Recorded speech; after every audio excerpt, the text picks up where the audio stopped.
Sorry, Dr. Ellie, you're on mute still, or we can't hear you.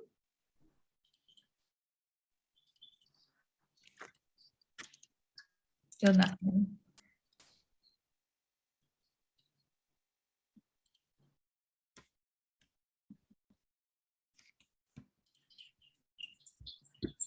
Sorry.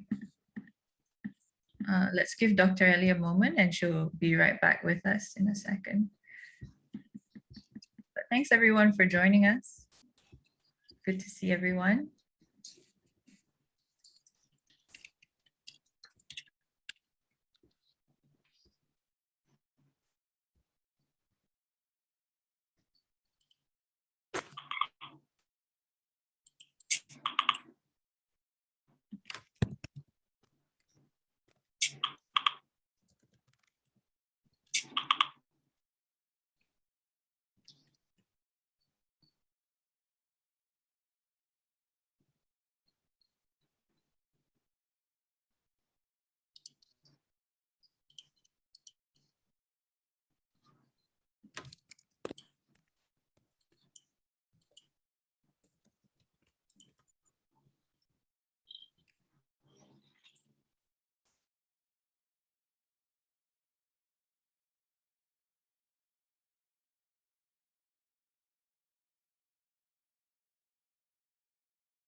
Just bear with us a couple more minutes. Thank you so much.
Okay, hi everyone. My name is Mariam and I'm going to be doing the introductions. Initially we had my colleague Dr. Ellie, but she's currently having some technical problems, so I'm going to be taking over. So yeah, first of all, welcome everyone. Thank you so much for joining us. I see we've got lots of people from all over the world, which is really exciting and really good to have you guys. So yeah, allow me to welcome you and introduce you to our topic for today's symposium, which is our second symposium. We're doing a regional Peat Symposium series that's running for 5 different series. And our last series featured speakers that talked about the importance of peatlands. And our speakers for this round are going to be talking about peatland fires, restoration, as well as peatland management. So it's going to be quite an exciting talk. And I'm so happy you can join us. So next slide, please. So yeah, this is our host, Dr. Ellie, who's our colleague from WRI, which is the World Resources Institute. But hopefully she'll join us in a bit and then she can take over from there. But yeah, I'm Mariam Ghani and I'm from the Tropical Rainforest Conservation and Research Center. And I'm going to be doing a bit of introduction to our topics today. Next slide, please. So yeah, just some quick guidelines. Welcome to Zoom. I'm sure many of you are very familiar with this format, but please do rename yourself. So you put your name in as well as your organization so we know where you're coming from. That'll be really great. Please keep every microphone and video off during the talk. And then if you have any questions or comments, feel free to utilize the chat box. It's there for you. So at the end of our speakers, we'll be reading out all the Q&As and we'll have a little Q&A session at the end. So do keep your questions and put them in the chat box. All right, next slide. So yeah, our agenda for today, I'm going to give you a little bit of introduction about People for Peat. And unfortunately, we typically have our funders, the EU, coming to talk to us and give us a little bit of an introduction, but they're unable to make it today and they send their regrets. But then after that, we have our first speakers who are going to be talking about the restoration initiatives in the Leyte Saba peatlands. And then after that, we have a couple other speakers going to be talking about Peatland Fire, restoration, as well as a case study on carbon. So we're going to go into that later, and I'll give all the introductions in a bit as well. And then at the end, like I mentioned, we'll have a bit of a panel discussion and Q&A before we close the session. Next slide, please. So yeah, first, I want to get to know everyone a little bit. To find out how you heard about this symposium. So was it through email? Did you get one of our emails? Do you follow us on social media? Maybe your friends or your colleagues, or if there's other methods that you found out about today's event. It'll be really good to know so we know how to best promote our events in the future. So thanks so much. I'll give you like another couple minutes to, well, not a couple minutes, just a minute to respond. So it looks like most people got notified by email, which is great. That means our emails are working. About 21% of you got it through social media.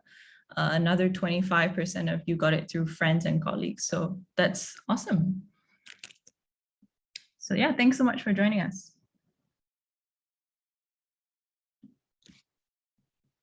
Okay, so next slide, please.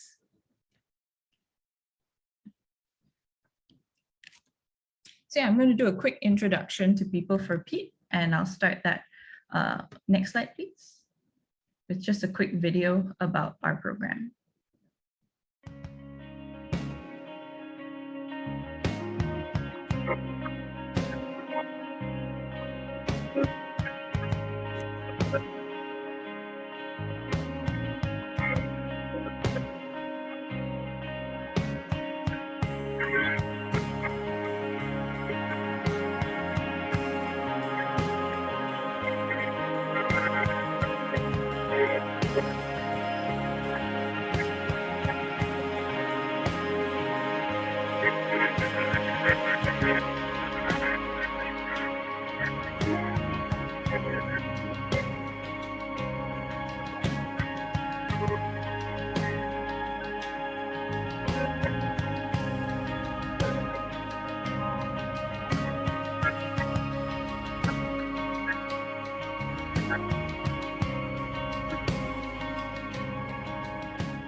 Awesome. Thank you so much. So yeah, just a quick introduction about our program. It is an EU-funded program, and it consists of two components. One, which is component one, is run by GIZ, which mainly deals with state actors, and they're hoping to, along with People for Peat, where we're dealing with non-state actors, they're hoping to reduce fires and haze in the ASEAN region.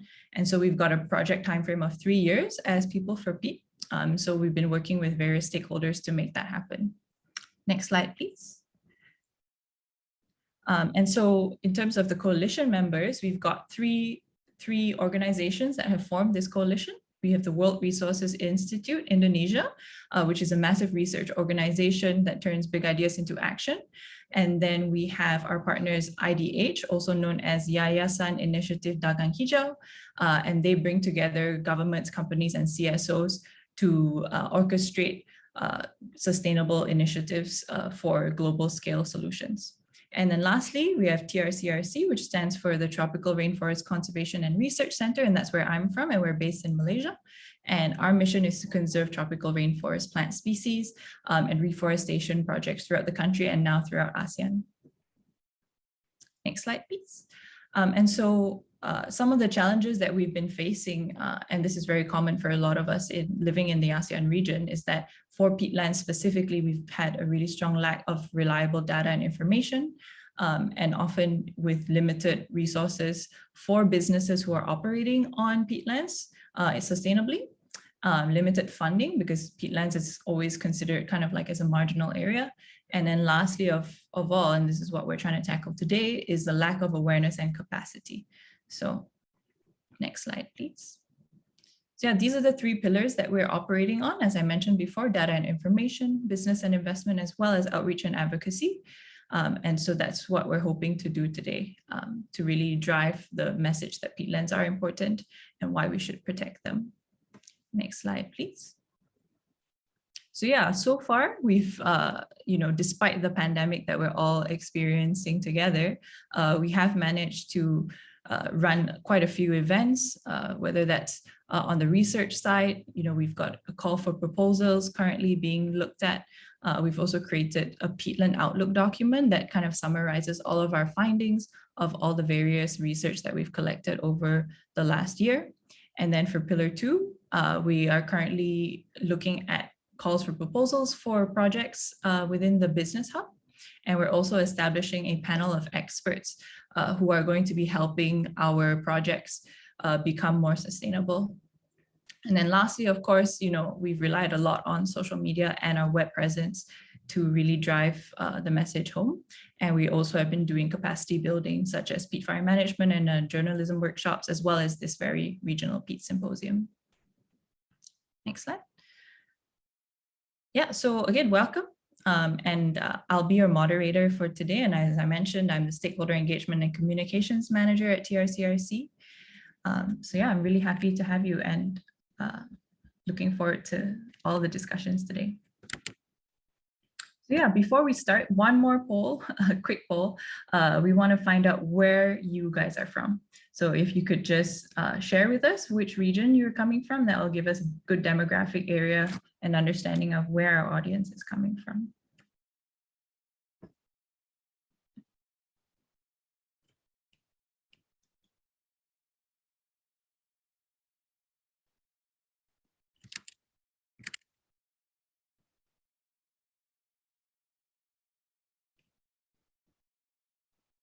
Okay, so it looks like a couple of people are coming from the Mediterranean and the Middle East. That's quite cool.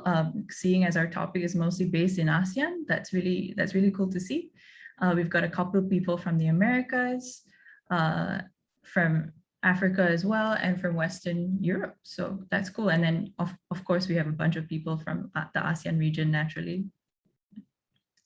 So okay, so now I'd like to close the poll and introduce our first speakers for today. So technically we have 2 speakers and they're both going to be presenting, but just one person will be talking, and that will be Miss Pauline Neira. And so just a little bit of background. Back in April, People for Peat and the IIRR, which is the International Institute for Rural Reconstruction, partnered to conduct a fire prevention management and peatland restoration workshop. And that featured 2 resource persons on that topic, which is Professor Bambang Heru Sahorjo from the Bogor Institute of Agriculture and Pak Nyoman Suryadi Putra. And then we basically worked with the IIRR and got them to attend the training and have all of their folks attend that training. And so today we're going to hopefully hear from them and from Pauline Neira as well, who works for an NGO there, to share with us what they found since that training and to give us a little update on that. So just as an introduction, Ms. Pauline Neira is the president of the Women Enablers, Advocates and Volunteers for Empowering Responsive Solutions, quite a mouthful, but their acronym is Weavers. And it's basically a women's organization that was founded in 2011. And they work with fellow women to weave dreams, aspirations, talents, and resources to support women, their families, and their communities. And so Weavers is an implementing partner of the Leyte Sabah Peat Swamp Forest Restoration Initiative, which is a 4-year project that's supported by the Forest Foundation Philippines. And so Weavers has led the community in mobilization, strengthening of community-based organizations, women and youth participation, as well as modeling peatland-friendly livelihoods. And so that's really what we're hoping to hear from her today. So Miss Pauline, if you're in the room, I hope you are. The floor is yours. Yes, I am. Good afternoon. So let me share my screen.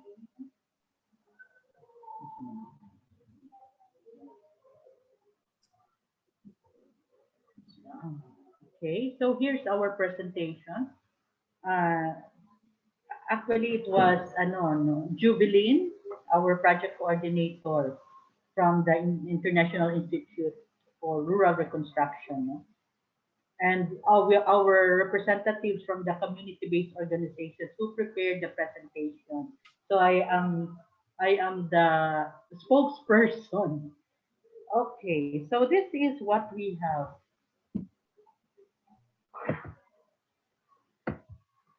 Okay, hindi naman hiya na enter. It's not moving.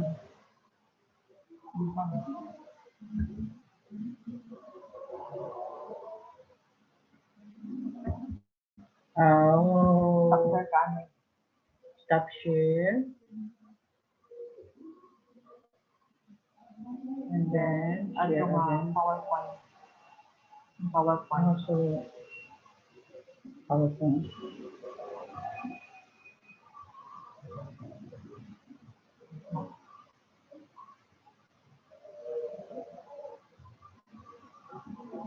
And then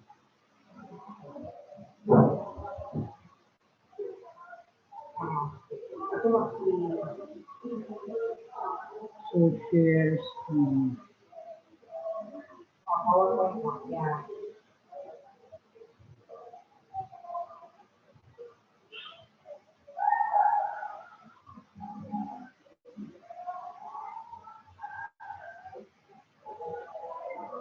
Yeah, there it is. Good afternoon, everyone. Good afternoon from the latest update from Forest Preservation Initiative. So I'm with Rivers. Okay, so this is our organization, which has been introduced earlier. So we are a women's organization. So what are the objectives of this presentation? We would like to share outcomes of the learning of the local communities from the Peatland Fire Prevention webinar, with which we attended together with representatives from the communities in the Peatland, and to share the challenges experienced by the local communities in implementing what we have learned during the webinar. So here we are. So this was during the webinar where we gathered the community leaders in one setting, in one venue, so that they will be able to attend the webinar because there is no internet connection, no, in the areas where they are. So this is composed of leaders from Agrarian Reform Beneficiary Association, from Farmers Association, and then from women's organization. So this is what we have learned, no? So the participants were able to identify activities to prevent fire and manage the peatland. During the presentation, they were able to list down. So this is there on the slide is there the meta cards where they jot down what they are learning during the presentation. So the need for regular patrolling in the peatland, the need to install the monitoring system that and then early warning detection system, the need to formulate forest fire rehabilitation plan, to organize fire brigade at the barangay level. They have expressed their need for training on disaster risk reduction and climate change adaptation, risk assessment, to continue the revegetation activities in the area, and then regular monitoring of water level for early warning signs of fire, establish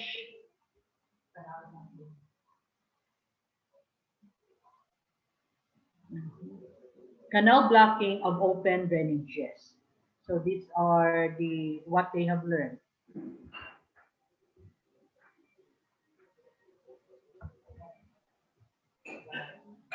It doesn't move. Diri yan na, ano. It's not moving. Ano diri yan na, Anas?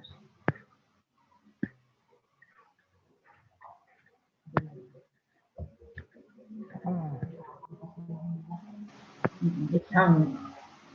Hanging. Nagaham. Nagaham. Abidang.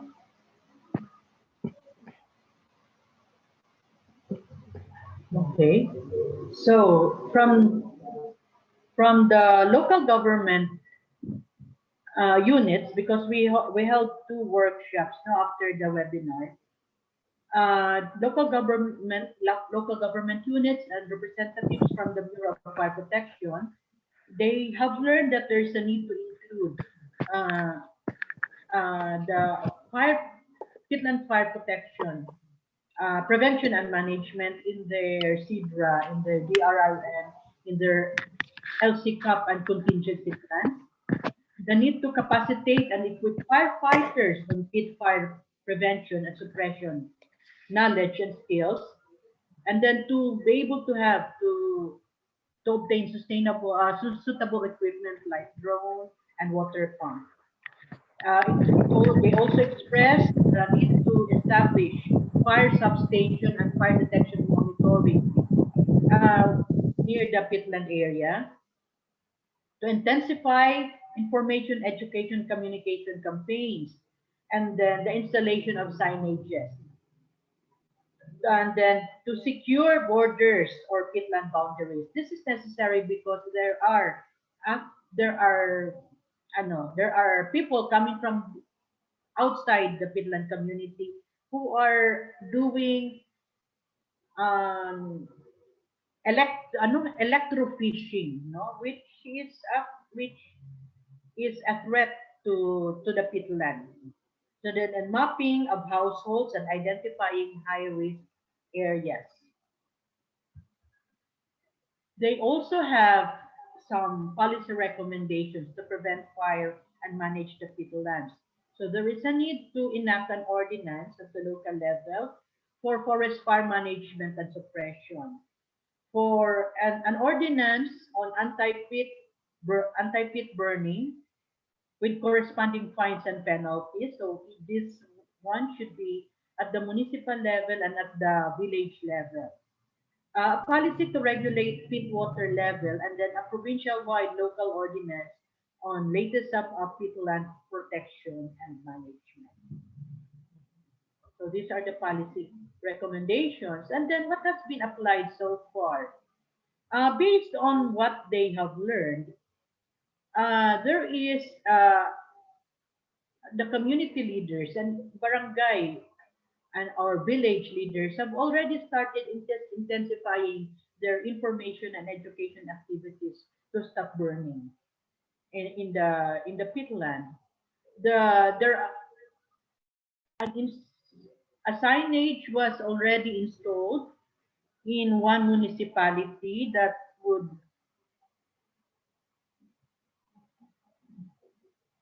a signage was already installed in the municipality of Santa Fe, no, informing people that this is the latest peatland. And then other signages are being planned to be constructed in the other municipality. Revegetation activities are ongoing. That is the planting of trees in the peatland. So as part of the restoration activities, and because the peat swamp forest is a bigger portion of the peat swamp forest is already has been declared as alienable and disposable land, and there are landowners. We have to negotiate individually and influence the landowners to revegetate their areas to prevent peatland fires, and also to convince them to allow for the reblocking of canals. There are also awareness raising on the importance of canal blocking, and then they have already identified fishers, no, and peatland farmers who are dependent on the peatland, so that they will be informed on the importance of protecting the peatlands and also maintaining the water levels in the peatland to prevent peatland fire. What are the challenges in the implementation? The challenges are there are farmers who are dependent on the water from the peatlands for their irrigation, for irrigating the rice farms. So we have to convince them and their acceptance and for them to accept canal blocking as a strategy to keep the peatland at its desirable water level. This is something that is challenging. And then the regulation of electrofishing from fisher folk living outside the peatland barangays because the communities are not able to like to guard their borders and that people are freely coming inside the peatland, coming in the peatland and operating and doing fishing at night time, which has where the community is unable to watch. And then the coordination among and between local government units and the national government agencies regarding the sustainable use and management of the peatland. So this is something that has to be arranged, and to be advocated. Also, to advocate for budgetary and technical support from the national government agencies and local governments for rewetting the latest of peatland.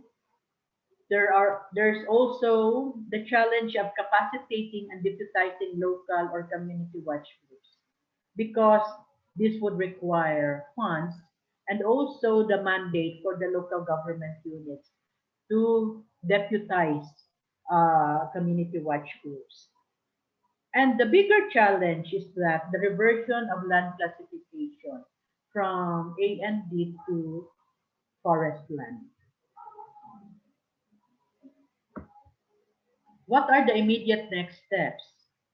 So this is something that we have uh, agreed with the Municipal Environment and Natural Resource Office, no? Officers and the community leaders.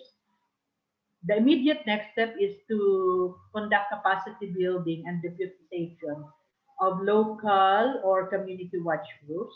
We call them Bantay Luyon-Luyon. Luyon-Luyon is the local term for peatland. And then pursue the filing of petition for exemption. Exemption from the agrarian reform, from CARP, the Comprehensive Agrarian Reform, of those lands that are actually not suitable for farming because it's a peatland.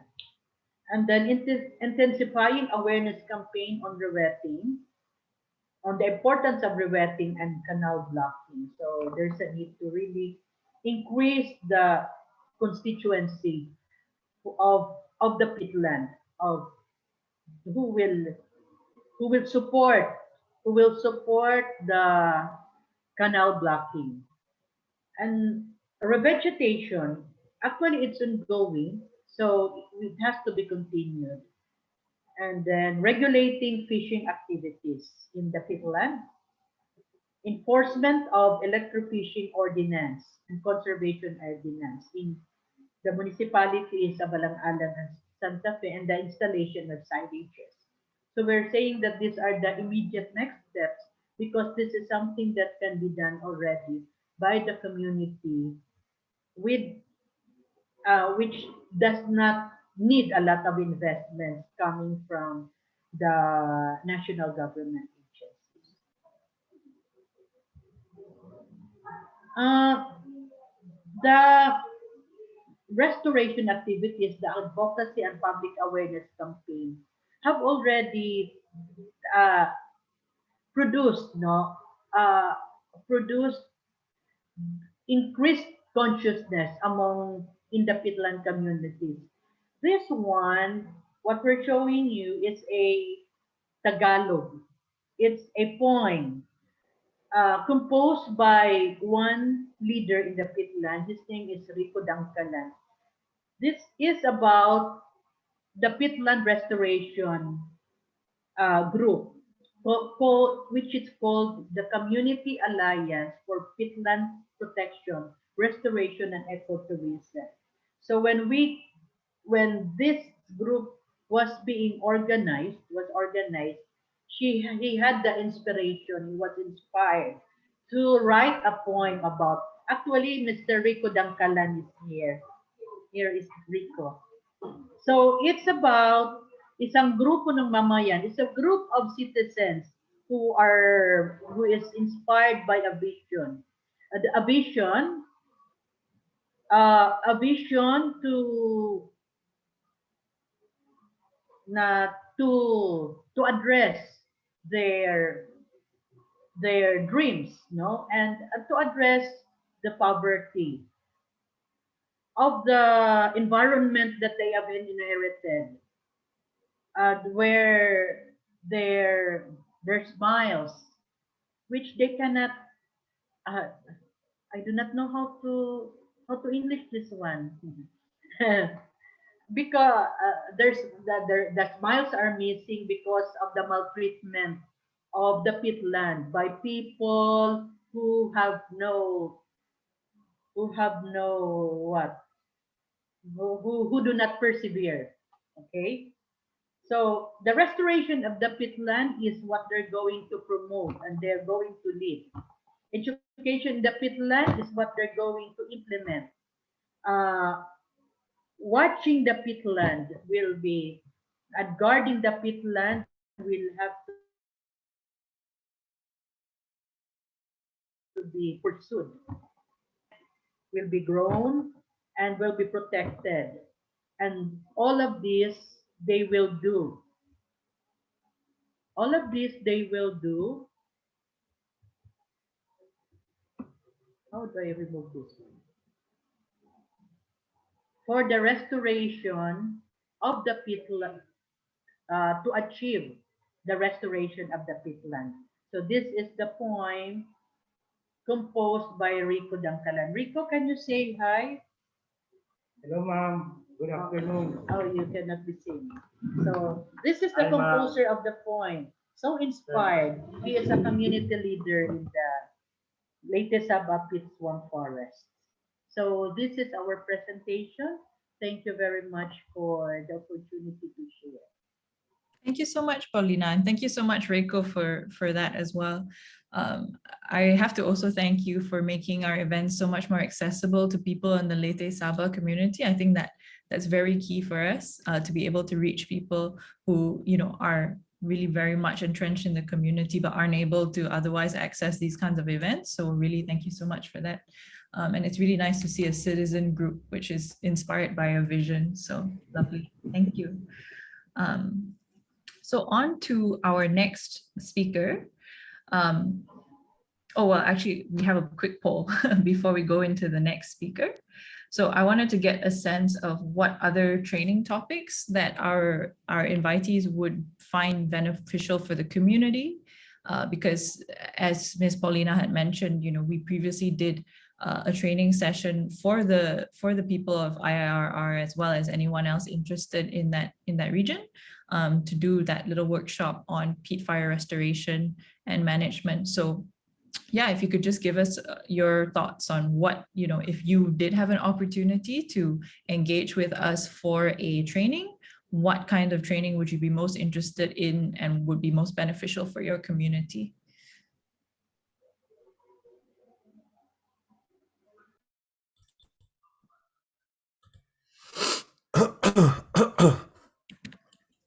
Nice. So yeah, we've got quite an even round, but I think the highest level ones are peat fire management, peat restoration, as well as sustainable peatland management, which makes sense because those are kind of our topics for today itself.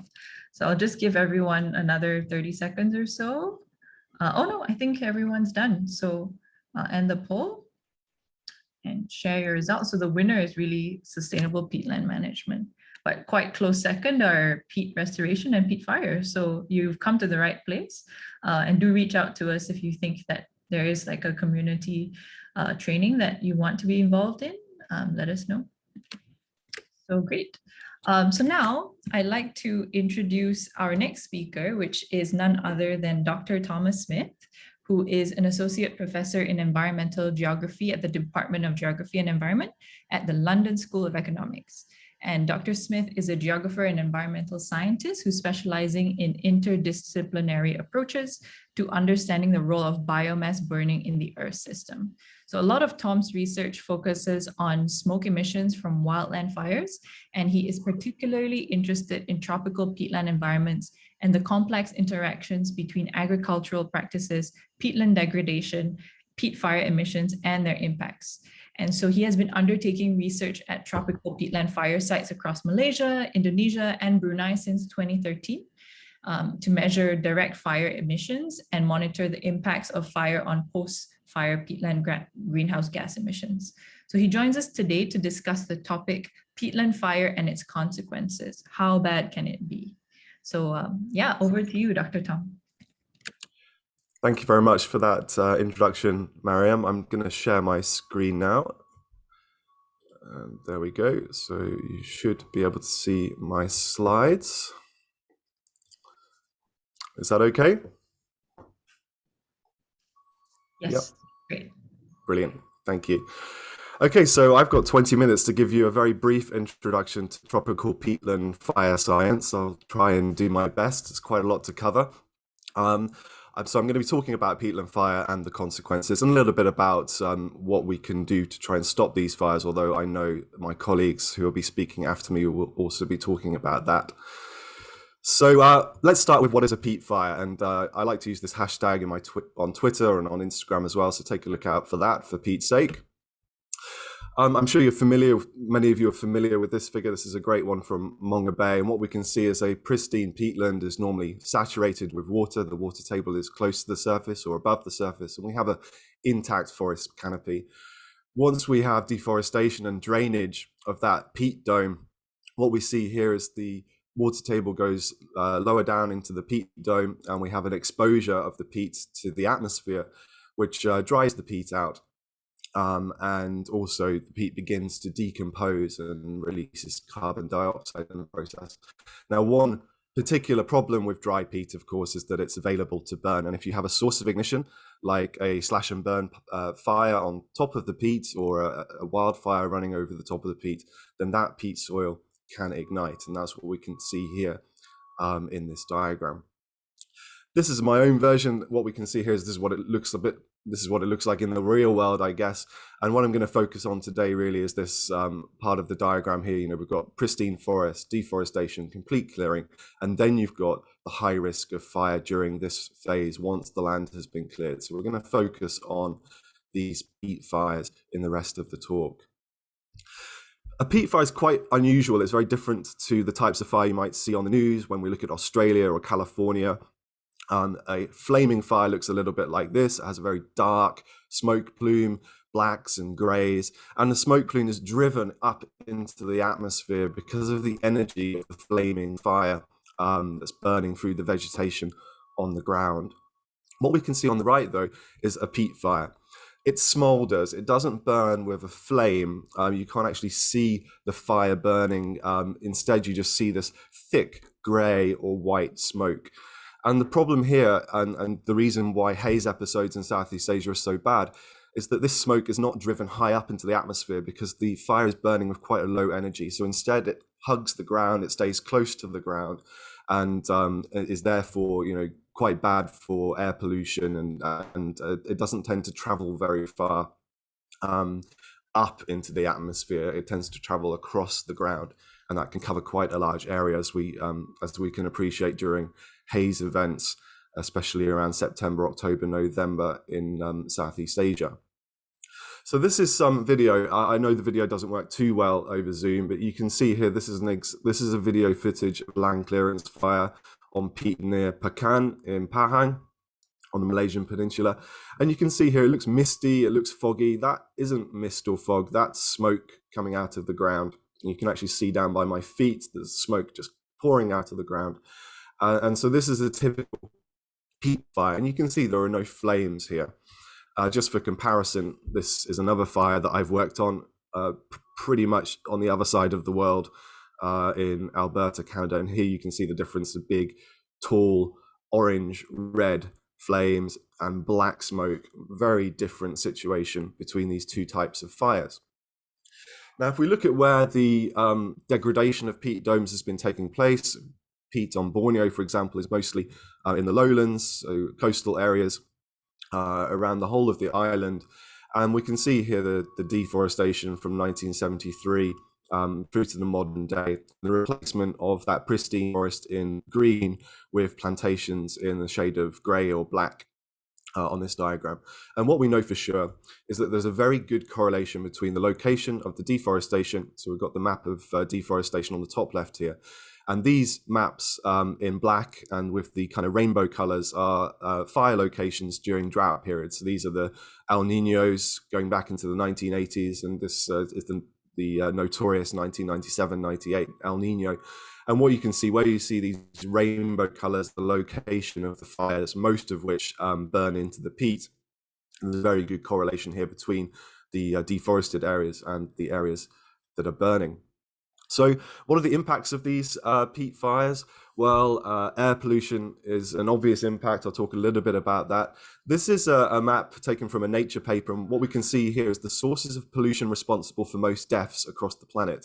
And if we look at the Southeast Asia region, we can see the shade of brown, and that corresponds to biomass burning with wildfires and forest fires and peatland fires. So these fires are the biggest killer of people when it comes to air pollution in this region. If we compare with the UK, where I am right now, it's mostly emissions from traffic that's the biggest killer when it comes to air pollution. But here, it is very much these fires that are burning mostly on agricultural land. What is the consequence of these fires? Well, this is quite a complicated diagram, but I'll talk you through it. This is a year on the bottom here from January through to January. And this is the amount of stuff that's burning that's been detected by satellites. And the different lines here are different years from 2003 to 2014, a little bit of an old figure. But what you can see is we can see September, October, November, a lot of stuff is burning in tropical Asia. And of course, many of you now refer to this as the haze season. And I really like this meme that I found on Twitter, the 4 seasons in Malaysia, the monsoon, the dengue season, the haze season, and the durian season. And what you can see here is the meme is surprisingly accurate, because if we compare it with the line chart, the diagram, we can see here that the haze season really does correspond to this period of time, September, October, November, when most stuff is burning. And of course, this is what it looks like on the ground. This was 2015. Here we can see a whole bunch of fires burning in Riau, Sumatra, and the smoke. The fires here, by the way, are the red spots. These are the hotspot detections from satellites, and the smoke traveling across the straits, affecting people in Sumatra, but also over in Malaysia and Singapore as well. That was 2015. As far as the 2015 fires were concerned, well, it was estimated to cost about $16 billion to the Indonesian economy, 600,000 people experiencing respiratory disease, and the best estimates are around about 100,000 excess deaths. And we're unfortunately all familiar with this term excess deaths at the moment, but attributable to the smoke from these fires. And it's also important to emphasize here, it's not just the human population that suffer with respiratory illnesses, it's also the animal population as well. And these the air pollution affects the wildlife in these regions as well. This is just from 2019, a very similar picture. This is Kalimantan on fire, very thick smoke plumes and hazardous air pollution across the cities of Kalimantan. It's not just air pollution, though, it's also greenhouse gases. And so these fires are very important for contribution to annual greenhouse gas accounting. If we look at, this is fire emissions from Indonesia in tons of carbon dioxide equivalent going back to 1997. And what you can see is in 2015, just for an example, the fire emissions up to the 15th of October, it wasn't the full season, were about double the regular carbon dioxide emissions from the whole of the Indonesian economy. So the fire emissions are essentially twice as bad as all of the Indonesian economy. When it comes to CO2 emissions. In fact, they grew larger than Germany's whole emissions from the entire German economy. And if we go back to 1997, we can see here that the Indonesian fires emitted more CO2 than the whole of the EU. So these are quite significant carbon dioxide emissions from these fires. And generally, on average, the emissions from the fires are larger than the emissions from non-fire emissions in Indonesia. So that's quite significant. So a little bit now on how we detect and monitor fires. This is an event in 2013. It was unusual. It was in June, and you can see the smoke coming directly across the straits and affecting Singapore. Singapore had its worst air pollution during this event. And the problem here is the models were really badly wrong. The forecasts of air pollution were badly wrong because the inputs into those models were incorrect. And it told us that there was something quite fundamentally wrong with our understanding of peat fires. And so this is where the work on the ground began. And there are real challenges here. You know, where is burning? It's quite hard to detect these fires. How much is burning? Because these fires burn into the ground, it's also quite difficult to measure that. And also what's in the smoke. We didn't really have a good understanding of what's in the smoke. So I'm going to give you a very quick run through of how we answer some of these questions. And I do apologize if it gets a bit noisy. A pneumatic drill has just started next to my flat. So one of the things we've been looking at is how much stuff burns. This is a drone survey of a site in Indonesia before and after a peat fire. And this is quite a complicated diagram, but the green line here is the elevation of the land before the fire. And the solid red line is the elevation of the land after the fire. And what that can tell us is how much of the peat has been lost to the fire. And one of the results from this piece of work is that we estimated about 134 tons of carbon is lost per hectare during a peat fire. This was not a particularly severe fire, so we reckon this is a good representation of the average for a peat fire in the region. And if we were to put a price on this, it's about 8,000 US dollars worth of carbon per hectare if we assume carbon price of $60 per ton, which currently is in the EU trading system. That's what it stands at the moment. Another part of my research has been looking at what's in the smoke, and most of that work has been done in Malaysia. This was July 2015. We can see a whole bunch of fires on the east coast in Pahang, and this is on the edge of some peat domes in Pahang. And I was really interested in looking at these fires and looking at the content of the smoke, along with some collaborators in Malaysia. When we arrived a few weeks later, it had rained and there were no longer any hotspot detections, which gave me a good opportunity to get used to get over the jet lag and also meet Tajang and Vicky, who I'm sure some of you will recognize Tajang. He works at TLCRC.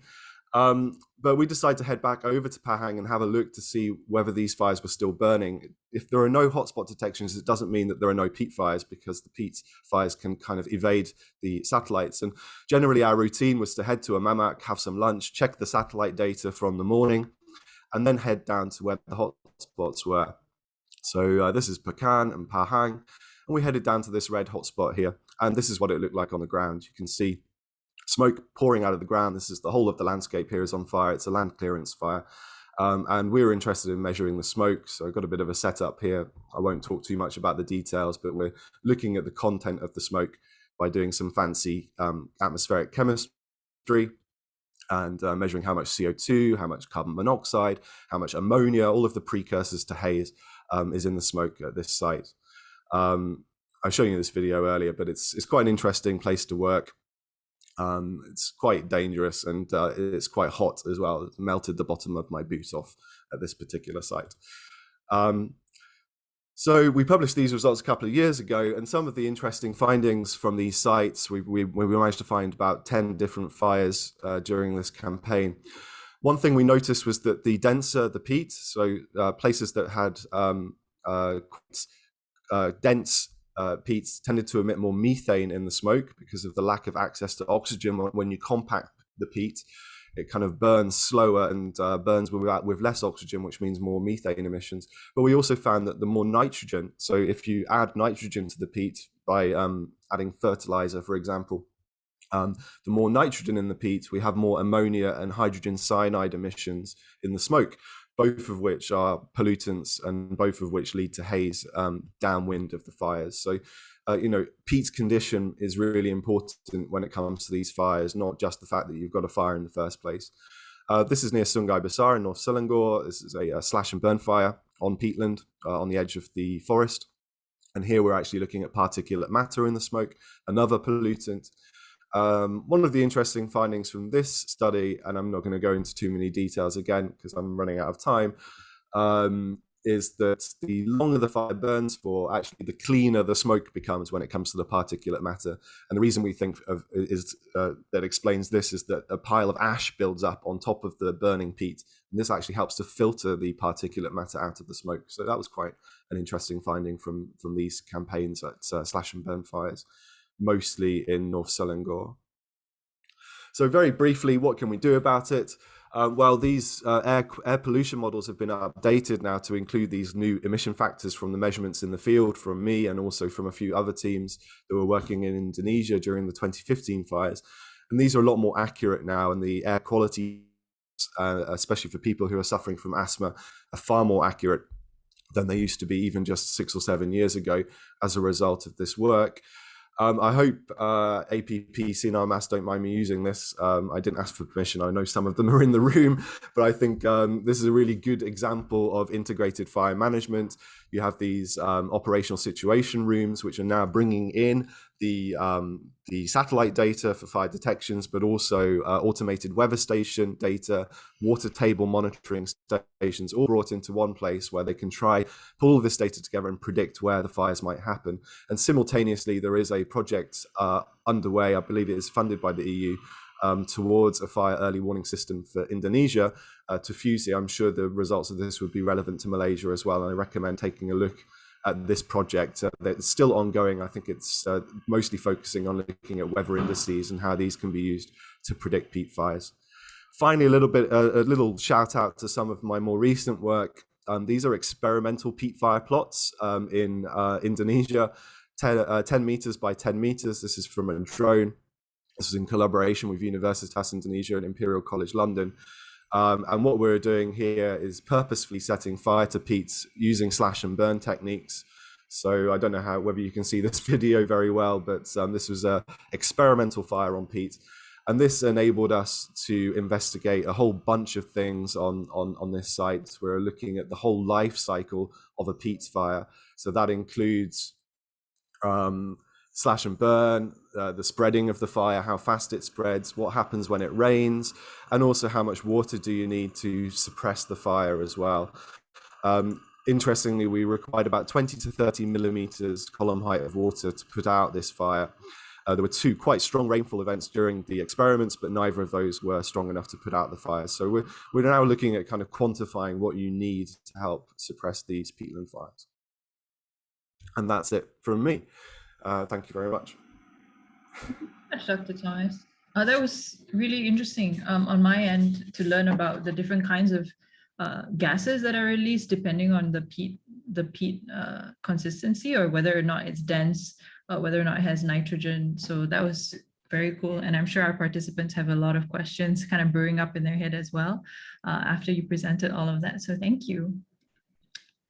So our next speaker will be adding on to what Dr. Thomas has just shared, and he is none other than Dr. Peter van der Meer, who is also a professor. He's an associate professor in oil palm and tropical forests at the Van Hal Larenstein University of Applied Sciences in the Netherlands. And he's an internationally experienced lecturer and scientist in the area of sustainable use of forests and tree plantations, with 30 years of experience in environmental education and research programs in South America, Africa, Australia, and of course, Southeast Asia. He shares with us his knowledge of the socioeconomic and ecological impacts of sustainable use of goods and services of forested ecosystems.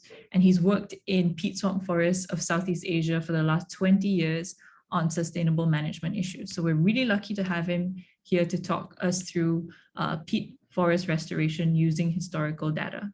So over to you, Dr. Peter. Yeah, thanks, Marianne. Good afternoon, good morning to all of you. I'm happy to be here. I try to share my, oh, now it works. Yeah, okay. I think I can share it right now. You can see it now, I think. Yes. Yeah, good. Yeah. So, yeah, I will be talking this afternoon, this morning about guiding peat forest restoration using historical data. I will be showing some data which have been collected a long time ago in the 1960s by one of the first persons to do research in the tropical peat forest of Southeast Asia, Dr. Anderson. And very interesting data, which I show some aspects of that, and also in relation to the succession. And then I will come to, okay, how can we use that information for our restoration activities? I must say it's still a bit preliminary research, so we're still working on it, so it's not complete yet. But it's a starting point, and I'm very happy to hear your thoughts about how we can further use this data, this knowledge, to further guide and improve the restoration activities in the degraded peat forest. So I start with a description of pristine peat swamp forest. This is a picture from Naman peat swamp forest in Sarawak, where I've been working for the last 20 years. In fact, this is not a pristine peat swamp forest. It was also locked over, but you can still see the idea of a healthy peat swamp forest with many stems. Of course, the abundance of thick, really big trees is not as high here anymore. But you have a high canopy cover and a lot of different species, all adapted to the peat swamp forest conditions. The peat itself has, of course, a very important component, and it distinguishes those forests from the other normal tropical rainforests, you could say. The species, they have to adapt to this, or they have adapted to the harsh circumstances on the peat. The peat is, of course, has been accumulating over the last thousands of years. It has formed a very rough layer of dead organic material. It's not very even. There are a lot of big chunks of wood in it. It's in some stages of degradation. It's waterlogged for some time. Also on the right, you see aerial roots, which are needed to get oxygen for the trees to grow. Otherwise, they would die and they would not survive there. So they have adapted themselves. And on the left, you see also those empty hollows and at a very difficult conditions also to walk in pristine peat swamp forest. It's very tough going there. You normally in a rainforest you can walk maybe a couple of kilometers an hour, but here if you make 1 kilometer an hour you do quite well. The species are adapted to those circumstances, so you also have many specific endemic species which only occur in those peat swamp forests, meaning that also the species diversity is a little bit less high as in comparison to the high species diversity in proper tropical rainforest. Now this is showing you a cross section. Maybe this is quite a familiar or quite a well-known figure maybe for some of you, made by Anderson, the guy who worked in Sarawak for many years.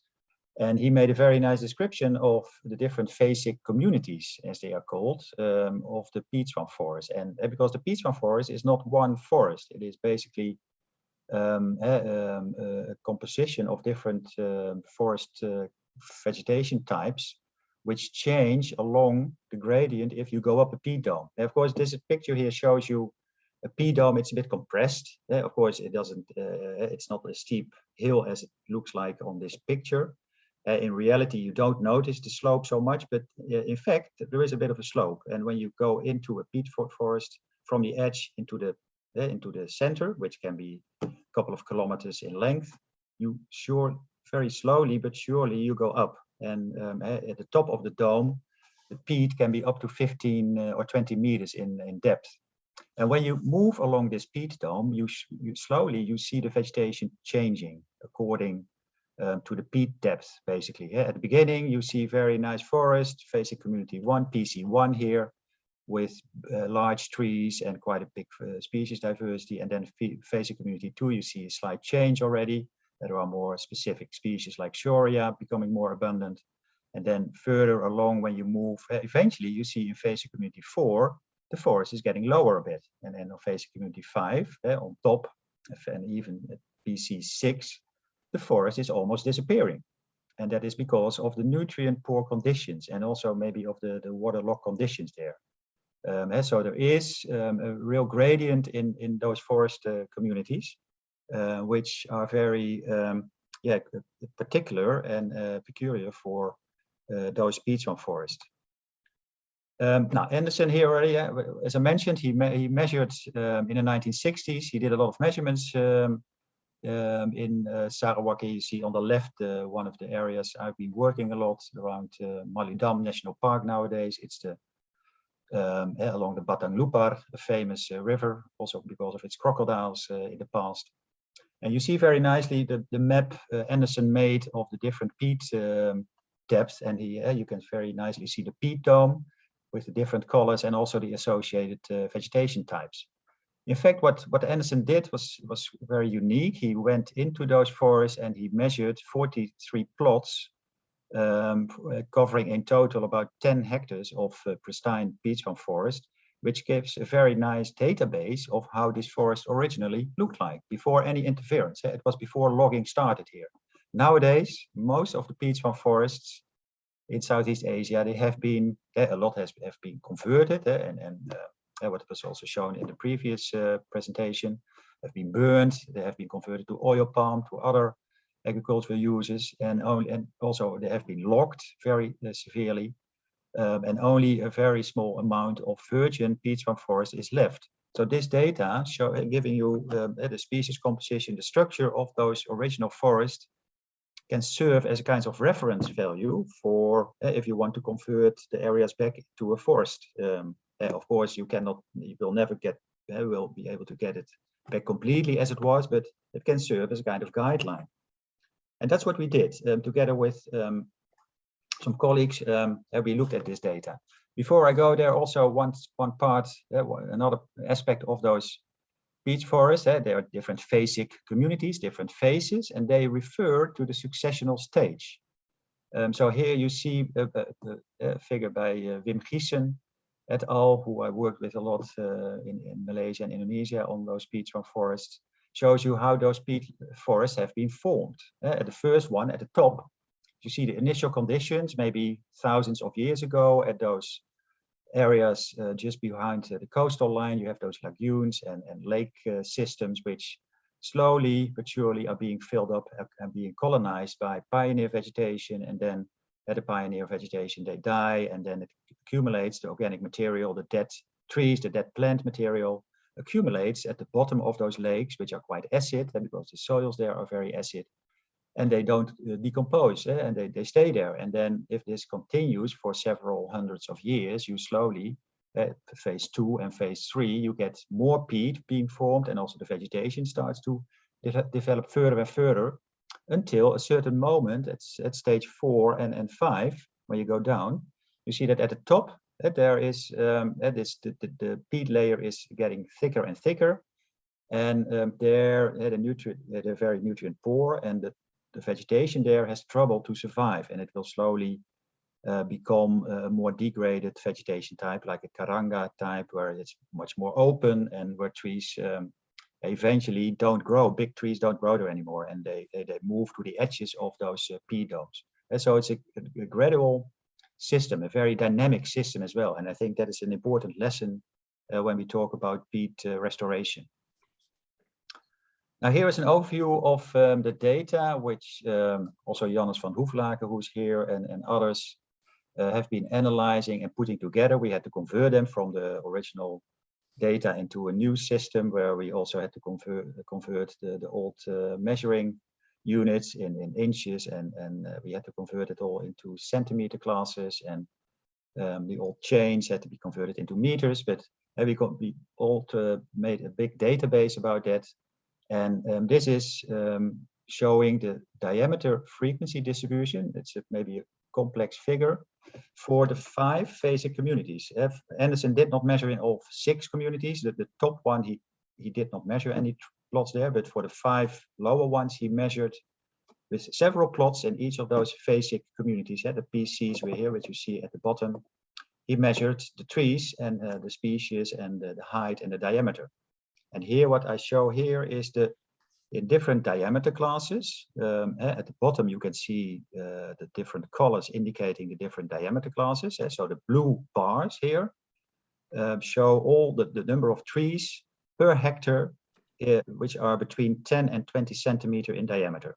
So you see on the left, phasic community 1, has about 500 or 600 stems per hectare, which are between 10 to 20 centimeter. It's a logarithmic scale on the left, so take note that because otherwise the bars get very high. But what you see is that the number of trees in the higher diameter classes slowly get less abundant, and that is a normal pattern which you see in all healthy forests. Also for tropical rainforest, for other forest types, you see this trend, and which makes sense because big trees, they take up a lot of space, so you cannot have 1,000 very big trees in a forest, in a hectare of forest, because of the limitations of space, and so there may be only 5 or 10 really big trees per hectare in those forests. But that slowly, of course, the forest is also growing, is dynamic. So in order to arrive at those big trees, you need a lot of smaller trees who grow and who compete with each other. And slowly, there is a high rate of mortality. The number of trees when they go from one size class to the other gets lower and lower until they reach this kind of the end stadium. But this once again shows for all the FACE communities that there is a healthy forest with a lot of regeneration and a low number of really big trees, but that is how nature is, how natural forests normally would look like. What you see is also a difference between the different FACE communities, and especially FACE community 4 and 5. You see that the bigger trees are lacking. There are no big trees there because it's still the peat dome, the peat depth there is a lot thicker, so maybe it's 10 meters of peat, and the big trees have trouble finding enough nutrients, maybe also finding enough water to survive there. And so that is also a normal pattern which was described by Anderson based on this data. Now when we zoom into 2 species which are very abundant, because those peat swamp forests, they are very particular environments, and some species have specialized and they are very abundant there. And the one of those species which is quite famous is Ramin, Conistylis bancanus, which has a very high abundance, especially in FACE community 1. Here we see the same diagram again, but then only for the Ramin trees. And we also, on the scale now, it's not the number per hectare, but it's the percentage of trees in that diameter class. And you see that in FACE community 1, that for the bigger trees, the trees between 80 and 90 centimeters, really big ones, you cannot see my hands, but no, it's really big. They are very abundant. They are almost half of the bigger trees are Ramin trees. And when you move to the other FACE communities, you see that that number decreases. So Ramin is very much abundant at the edge of the peat dome, at the relatively new forest there. That was also the reason, by the way, why those peat swamp forests were heavily logged, because Ramin is also a very attractive timber species. And nowadays, Ramin is almost, in many areas, it's almost extinct. It has been put on the CITES list. You cannot log it, you cannot export it unless there are very strict regulations. Another species which is very abundant is Shoria albida. But this species, it's a Maranti species, it grows quite fast. Ramin is growing quite slowly. Shoria is more abundant in the FACE communities 2, 3, and 4. But even in 5, you see still quite a high number of those allan forest, of those allan trees there. Almost, especially FACE community 3, all the trees bigger than 670 centimeters, 100% were Shoria trees. So it's very much dominating the higher canopy layer of the forest. And also this Shoria albida is also an interesting timber species. So that was another reason why those peat swamp forests have been logged heavily in the past. Since the 1960s and 70s, and many of the peat forests have been logged over. Now, when you compare that with logged over forests, here I show some results from a plot we measured in close to Malidam National Park, also in collaboration with Malcolm de Mies, who's in the public, and Luli Melling was also involved in this study, where we have 2 forest types, Palang Allan and Alambunga, and you see here again the population structure with the number of individuals per hectare for the seedlings, so the real small new growing seedlings, the saplings, which are between 1 and 5 meters in height, and the bigger trees. And you see that this structure is also a little bit, there are a lot of smaller seedlings in both forests, Saplings are also a lot lower, and then the trees are quite low in number, which are a little bit lower than the not logged peat forest, the pristine forest. This forest was logged maybe 30 years ago, quite lightly. And you see also the number of stumps there. They indicate how much trees were logged. So they, especially in FAZE community 3, there was quite a bit of logging, but still the structure is looks quite okay if you only look at the structure, but you see, of course, it's quite open. But especially when you look at the species composition of the commercial trees, Ramin, but especially Shorea albida, almost those trees are gone. And you see here in both plots, in both FAZE communities, that sorry, the number of Shorea albida trees are almost not there anymore, whereas normally they would be dominating. They should be there in very high numbers. But you see what is coming back are more secondary species and species which grow in the understory. And that brings me to maybe a little bit more of theory. I hope I'm not overwhelming you too much with it, but when you look at forest succession, you should also look at the different temperament of species. Some species like a lot of light, others like shade. Here is a nice diagram made by Hawthorne and showing 4 different categories of species. You have the real pioneer species.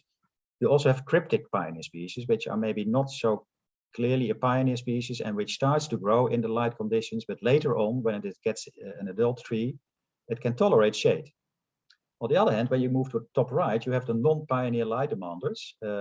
They can start in the shade as a seedling, but as a big tree, they need light. And for instance, Shorea, I put some examples here, is in this group. And then you have this group, the real shade bearers, which are, they start to grow in the shade as a seedling and they can stay there. They're quite happy to grow there. And also probably you have some very slow growing heavy woods, Bellion, I suppose, and Merbau species you probably all know are in this group.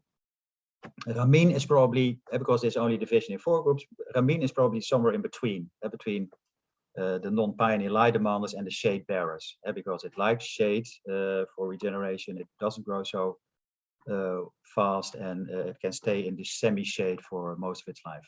And of course, at the top left, you see, for instance, Mahang and Makaranga, many species, the real pioneer species, which start to grow at an open area and stay there. Now, this is also important to when we think about restoration. I try to speed up a bit because I think I'm running out of time already, but restoration, I think, is important to look at, of course, at the tree species, but also at the state of degradation. And here is a nice staircase, which I like to use, written by Chesden, Robin Chesden, who did a lot of work on secondary forest in South America.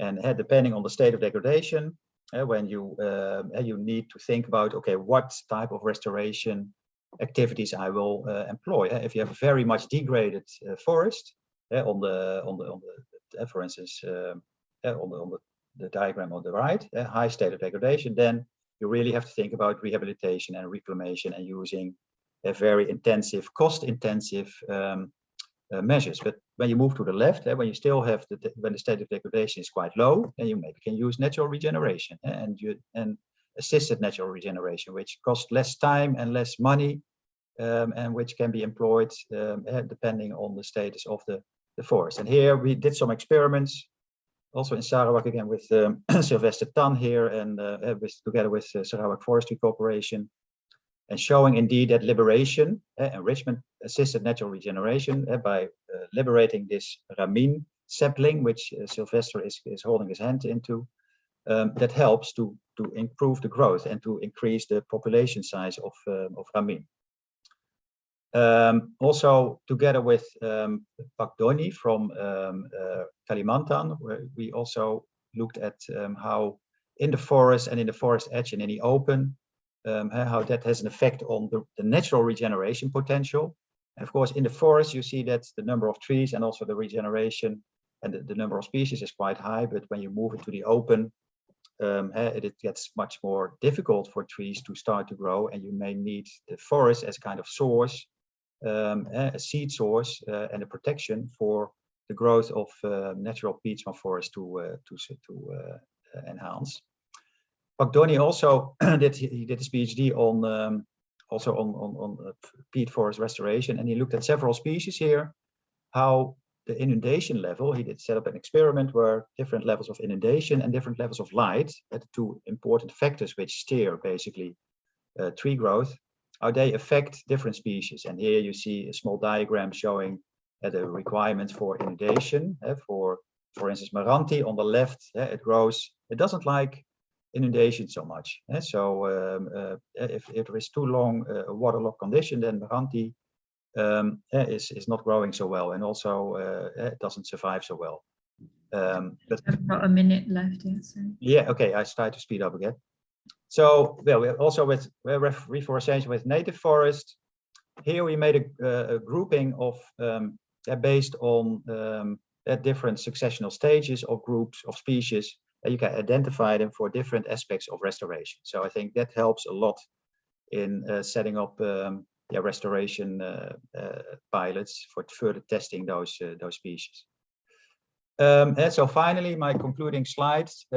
I think the state of degradation is very important. What is the regeneration potential? Are we talking about degraded forest? Is it completely deforested?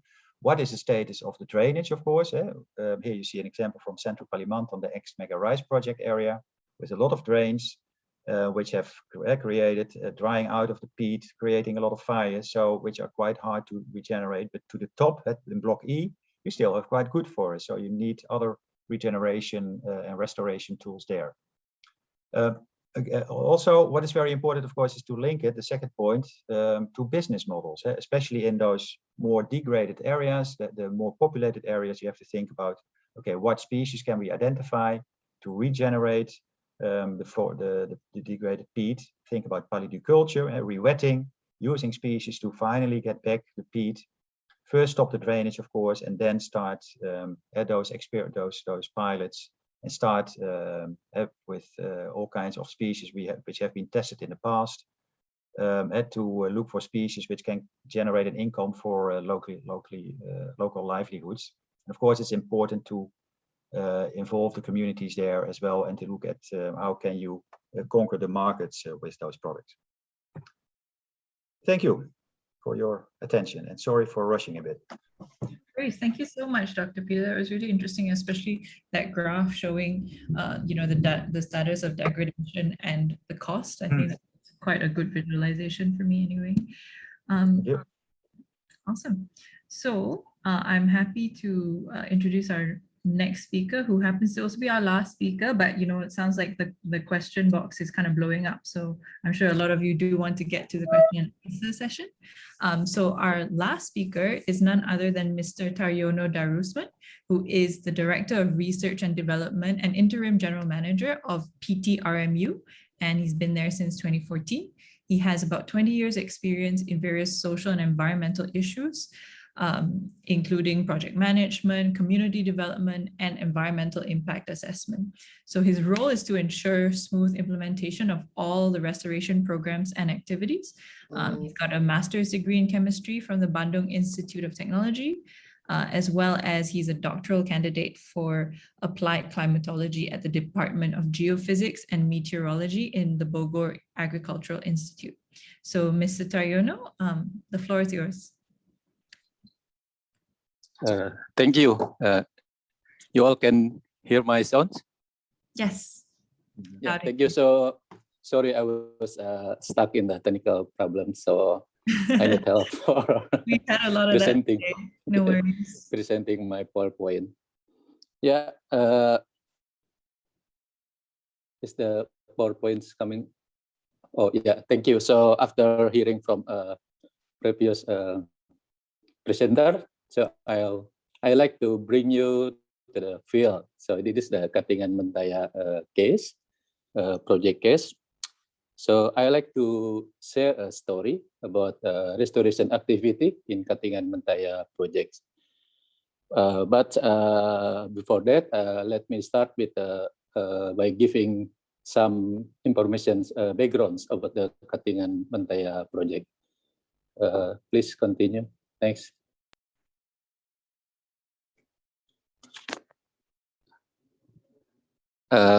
Next slide, please.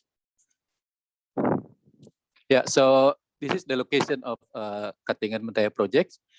Katingan is in Central Kalimantan, specifically in the Katingan sub-district and Kota Waringin Timur sub-district.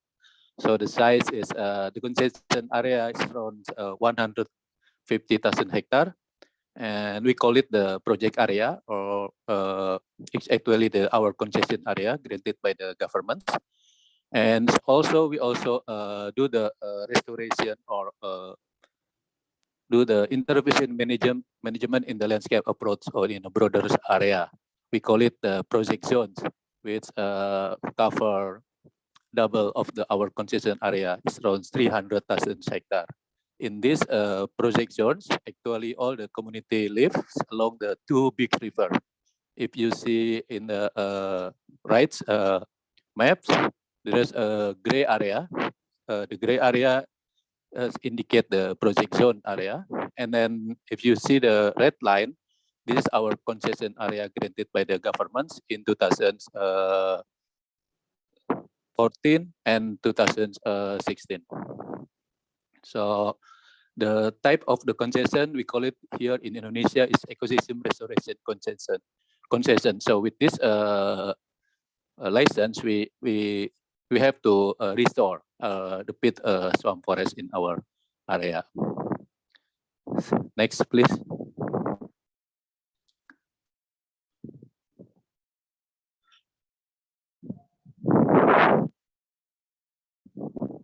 Next slide.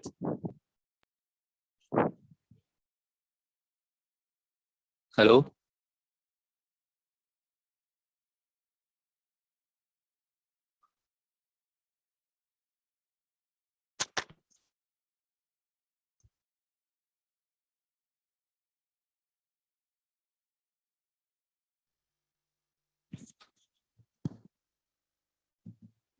Pak Taryono, the slide has been moved. Yeah, so this is the peat and hydrological condition in KMP area. You see from the pictures, the dark blue is the deepest pit in our.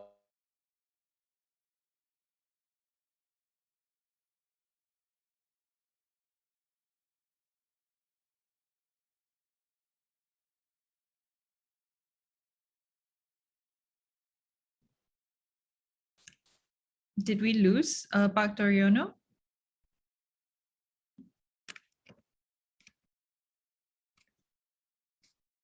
I suspect that we did. Over in Malaysia, there was a big stroke of thunder, so that might have been it. Let's give him a moment to come back. I know he was having some technical difficulties. So let's just give him a minute or so. Thanks for your patience.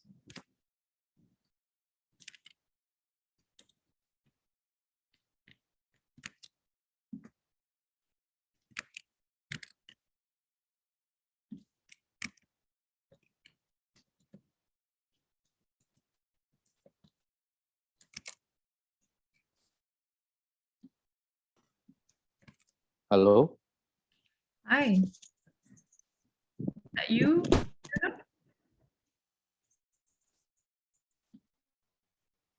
Hi. Hi. So just continue, yeah? Yes, please. Thank you. Yeah, so that's the pitch condition. So the pit depth average in our area is like 5 meter deep, and then the deepest we found based on the field measurement is 13 meter deep. And since our KMP is flanked by the big two rivers, Mentaya and Katingan, so all the stream from the pit dome in the center of the area is flowed to the west, to the Mentaya River, and then also to the Katingan, to the east, to the Katingan River. And then in terms of the biodiversity, so in terms of the biodiversity, of course, in addition to the orangutan, we also have the bekantans, and so we sometimes found the bird, the migratory bird, stop in our area from North Country where, during the winter in that area. And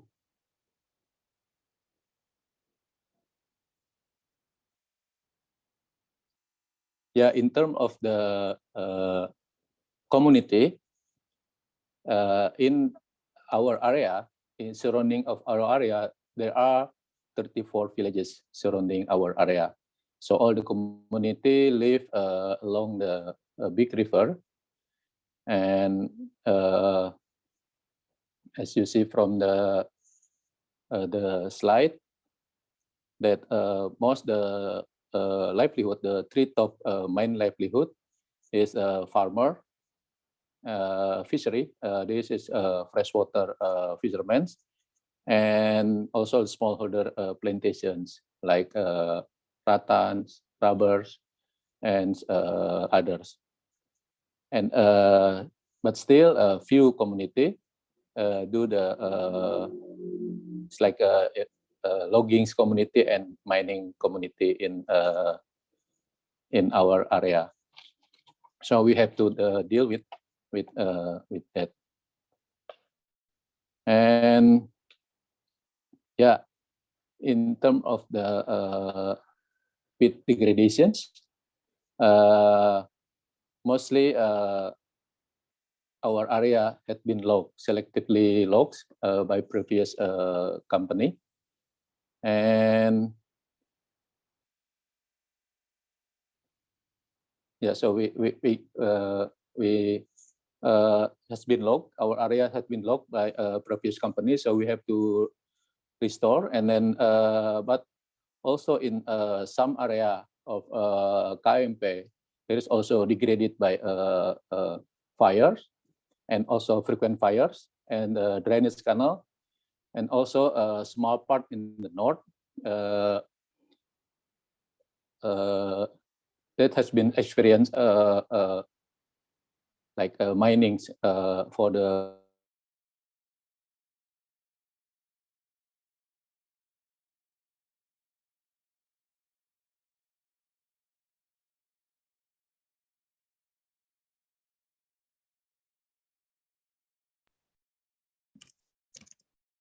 Looks like we've lost Mr. Tariono again.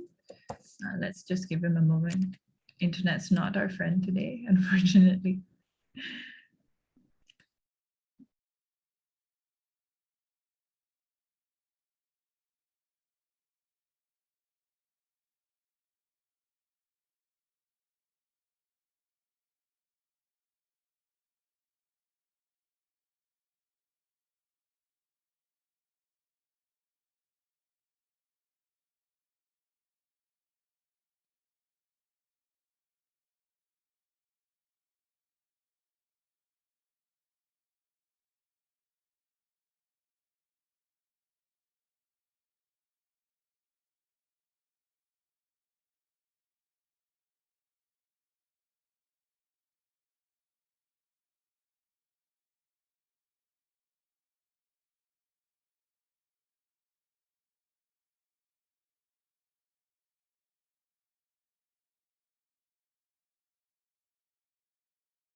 so we do the intensive revegetations, intensive reforestations.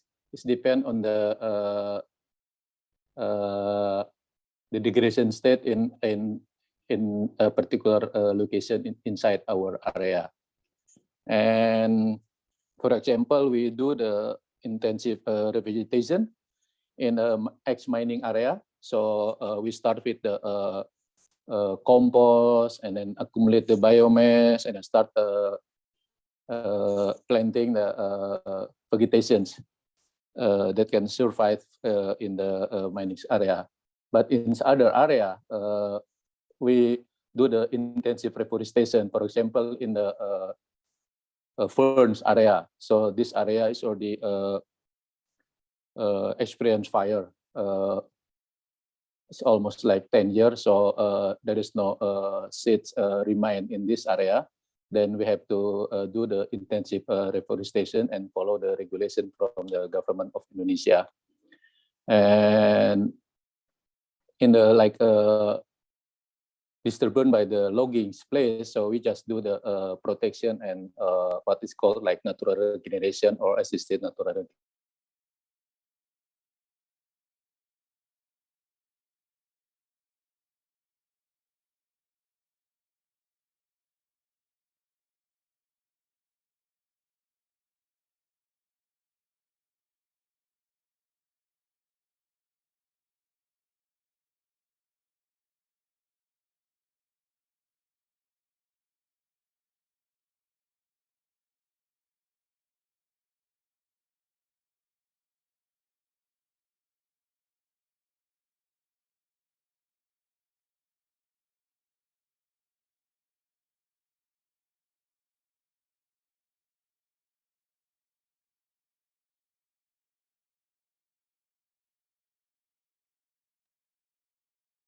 We'll just give him another minute. But then after that, I think by about 5 minutes after this, we'll move to the Q&A.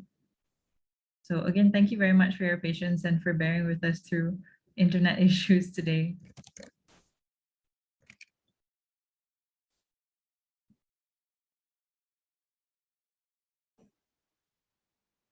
Yeah, I think just sorry for that. I'm very sorry about that. No worries, Mr. Tariano. You have about 5 minutes left.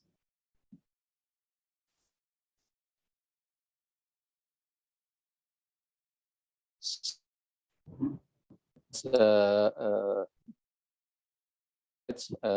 this is the strategy in the slides. We just follow the degradation steps. So we do the revegetation, forestation depend on the degradation state in our area. Next, please.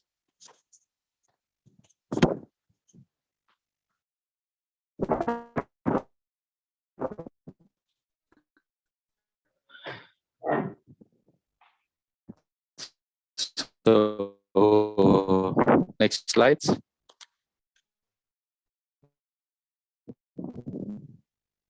So this is our programs and activities.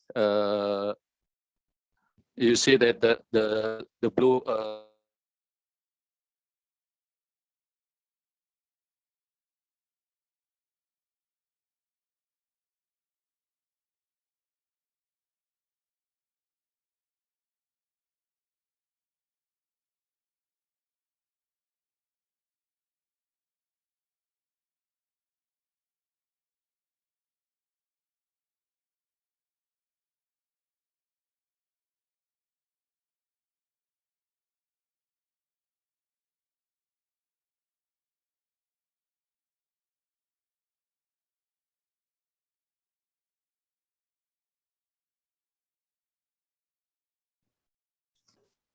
Okay, so unfortunately, I don't think Mr. Tariano is able to continue his presentation due to some internet issues, as you all have been very patient. But not to worry, I think, Mr. Tariano, is that you? Would you like to continue or move to the Q&A session? So yeah, just move to the Q&A sessions, please. Okay, no worries. Thank you very much.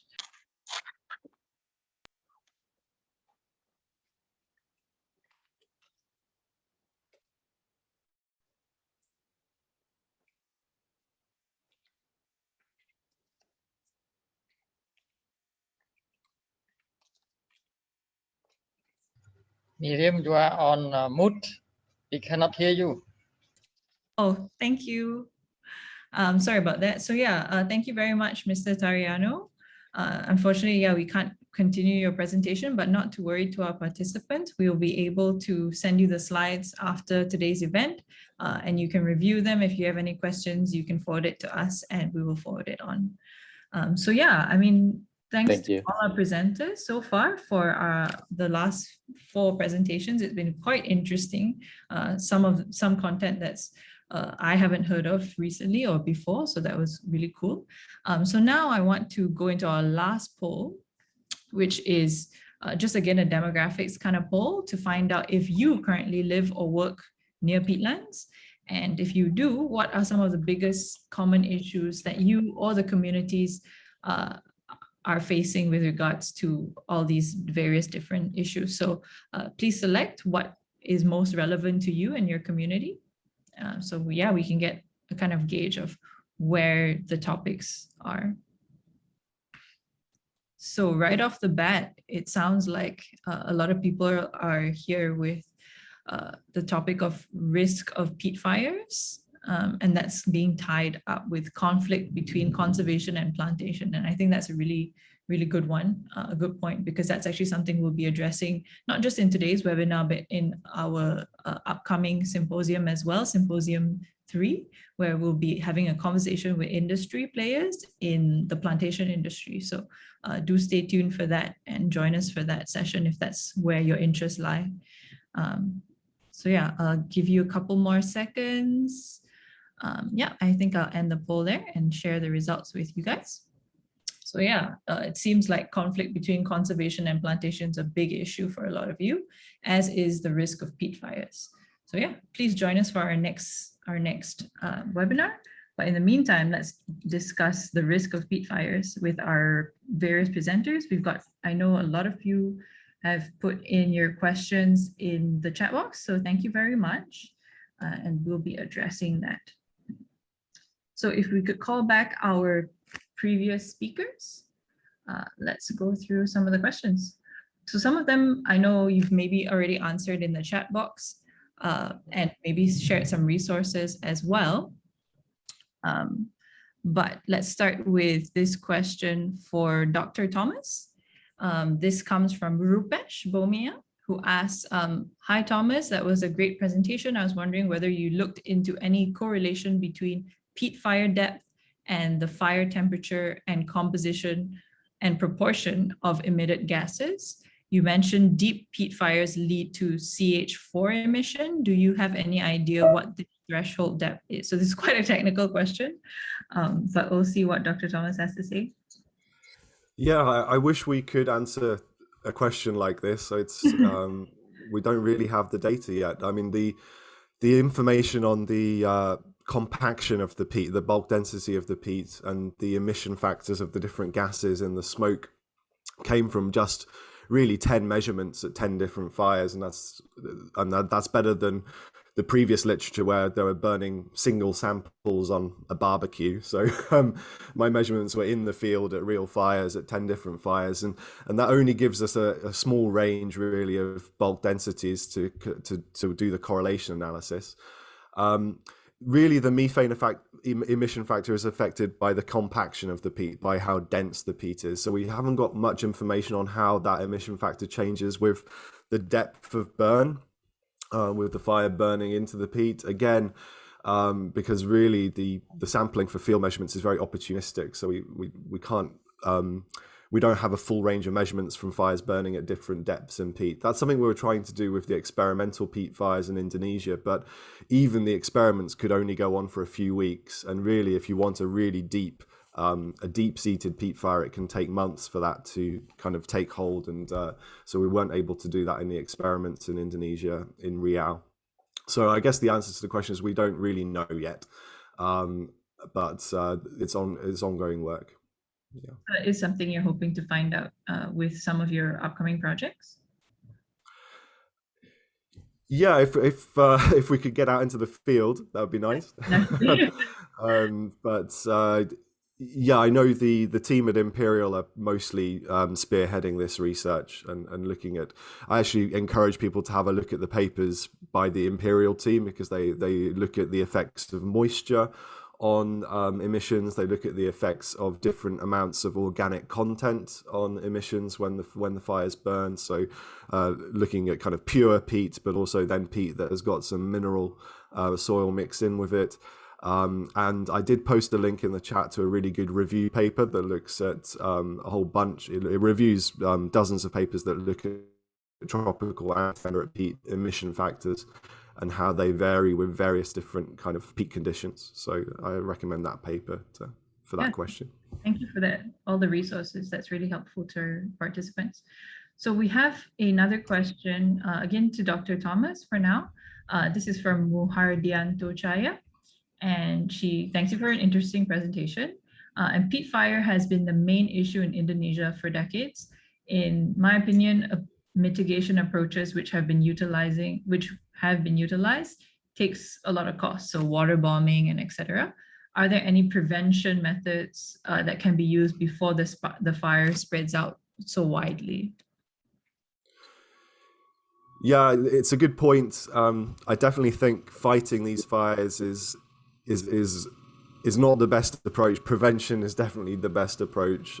As we found in our research, it requires a huge amount of water. So 20 to 30 millimeters column height of water is you couldn't use an aircraft bombing campaign to get that kind of level of water on top of the peat. It would have to be on the ground, and it would have to be for days, and that would only be able to fight a very small patch of peatland fires. So it's very difficult to fight these fires once they've started. So it's much better to prevent them starting in the first place. And I'm sure everyone else on the panel would agree that the best way to do that is to keep the peat wet.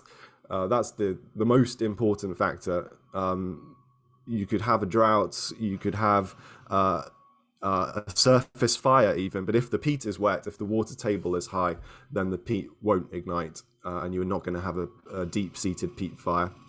So I think the most important thing really is to keep the wetlands wet, block the drainage ditches. I know this isn't great. This comes down to your poll about the conflict between conservation and plantations, and also looking for, if you have plantations, looking for kind of species that are tolerant to the high water table rather than species that require the deep drainage. And that's a really good point, Thomas. So I wonder if Dr. Peter would like to chime in there, especially when Dr. Thomas was mentioning about species that are more suited to that kind of climate. Yeah, thanks, Marianne and Thomas. I think indeed what Thomas is saying about the re-wetting is definitely the most important and very the most important step, the first step really to think about restoration further. Yeah, it prevents the fire, but also gives opportunities for wet wet species again to grow there, to regenerate. Also face it, of course, in areas where you have currently oil palm plantations, especially on peat and deep peat areas. I think we should be thinking about phasing those plantations out and slowly replacing them with polyculture systems where you can start mixing with species which are also partly tolerant to wetter conditions, and then slowly but surely replacing them in a kind of successional stages to species which really are tolerant of wet conditions, and then also looking for species, of course, which are beneficial for local communities. But at the same time, you also have to think about the ecological requirements and about the ecological conditions. And you may be thinking about also degraded forest areas, where you can start with stopping the drainage in the canals, and then also trying to improve by natural regeneration or by assisted regeneration, which was also, I think, shown by Pak Tariono, which unfortunately he could not finalize his presentation, but I think there are many opportunities for those species to be brought back into the system. But I think the very important step is to stop draining and re-wetting the peat again, and then look for species which can grow there. Thanks, Dr. Peter. So related to that, there was another question coming in from Yusuf Batimi of C4. And they ask, hi, Peter, thank you very much for your presentation. How changed biophysical conditions in a degraded peat swamp ecosystem, particularly due to forest fires, how will that affect natural regeneration in the ecosystem? Yeah, thanks. It was a very good question. I already answered a bit in the chat, but I think it's very important to realize those logged over forests. They have, most of them, they have been drained because to get out the logs, the canals being made. Of course, the canopy is also more open. So you should look, so that probably had an effect on the regeneration. That has only been studied very marginally. So, but what I expect is that species which really are more shade tolerant and wet tolerant are phased out or are less abundant there, and that more light tolerant species, like the pioneers and also the non-pioneer light demanders. I think about the diagram I showed, they are more they are more abundant in those forests, and there may be a change, and that you may reflect, you may see that later only after 20 or 30 or 40 years. And so indeed the regeneration is affected for sure, but how exactly, that is not so clear. And it's quite complex, of course, in those species rich forests. And so Joe has a question kind of related to that. I'm going to assume that PC stands for peat composition, but I'm not 100% sure. Is it possible to classify the PC by peat depth, or must it be based on vegetation? It's very much a combination, I think, but it's the vegetation which is there, is there because of the peat conditions, and so it's very much interlinked. But I would, the phasic communities by themselves, they are being defined based on the vegetation. That's the name. It's a phasic condition. It goes from, the vegetation goes from one phase to the other, and that's why they are called phasic communities. So it's based on the vegetation, but it links very much to the peat depth and the peat conditions. Thank you. I hope that answers the question a bit. Yeah, I think so.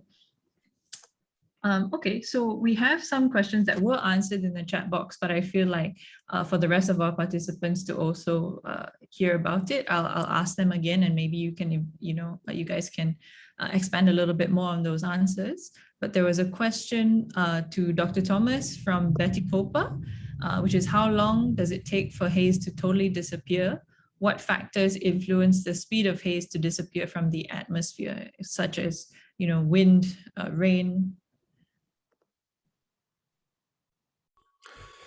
Yeah, it does. It depends on your point of reference, really, because if it disappears from one place, it usually arrives somewhere else, I guess. The winds can blow the haze from Sumatra across the straits to Malaysia and Singapore, and of course it becomes more diffuse as the winds kind of blow the haze in that particular direction. Some of the smoke does mix with the atmosphere, and that's why the air quality further downwind improves versus very close to the fire. So if you look at places like Palangkaraya that are very close to the peat fires in Indonesia, then the air quality is the air quality index is like 800, 900 or off the scale. But by the time it reaches cities further downwind, it's improved.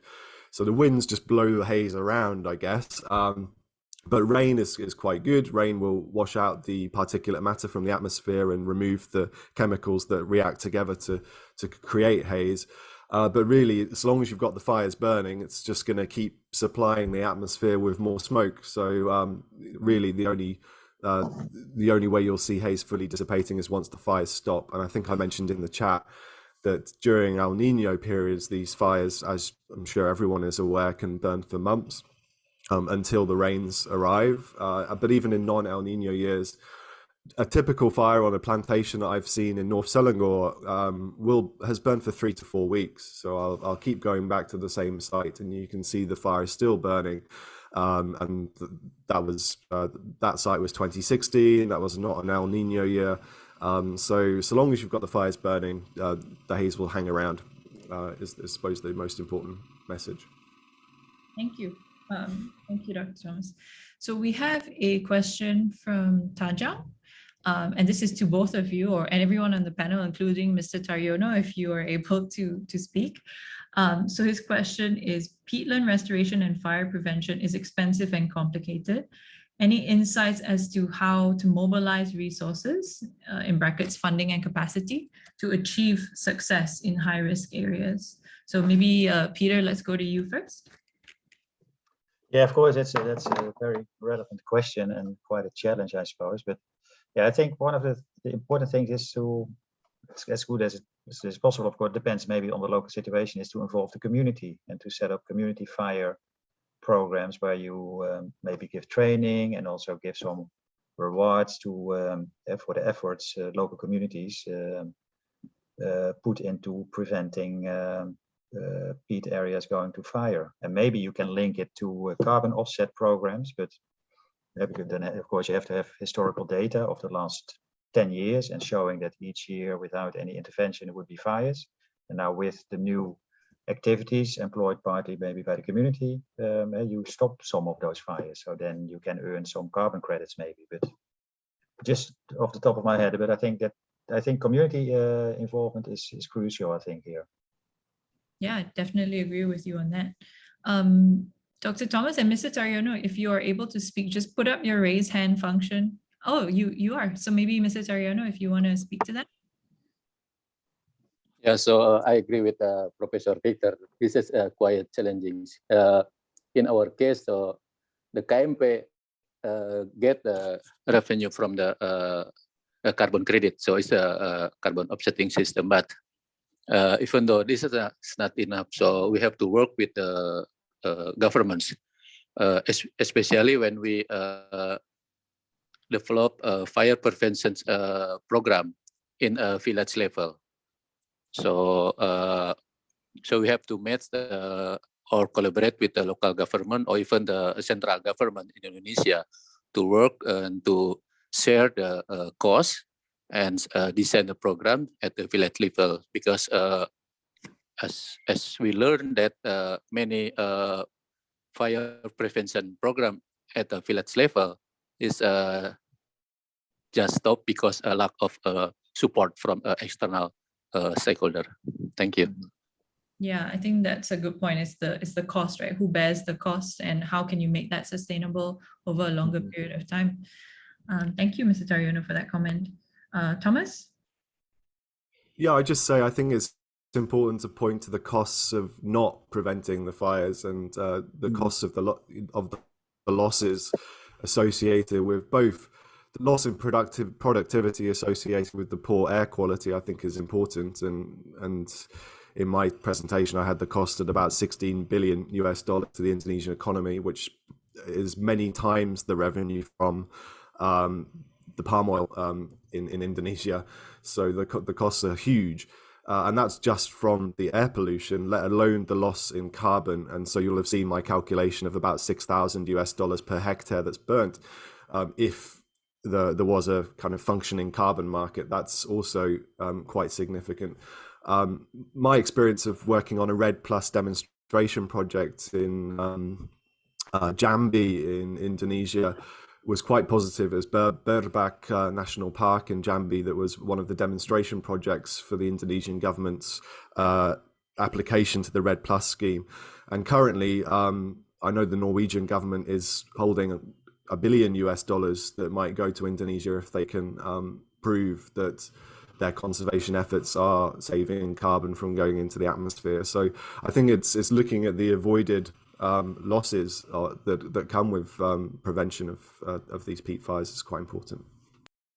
Yeah, I think you're very much right there, and like the figures that you provided, and I think we also share often in our slides as well, is quite similar, and it's quite shocking in terms of the loss, not just in terms of money, but also livelihoods, ecological function, all of that. So thank you for bringing that up. We're kind of running out of time here.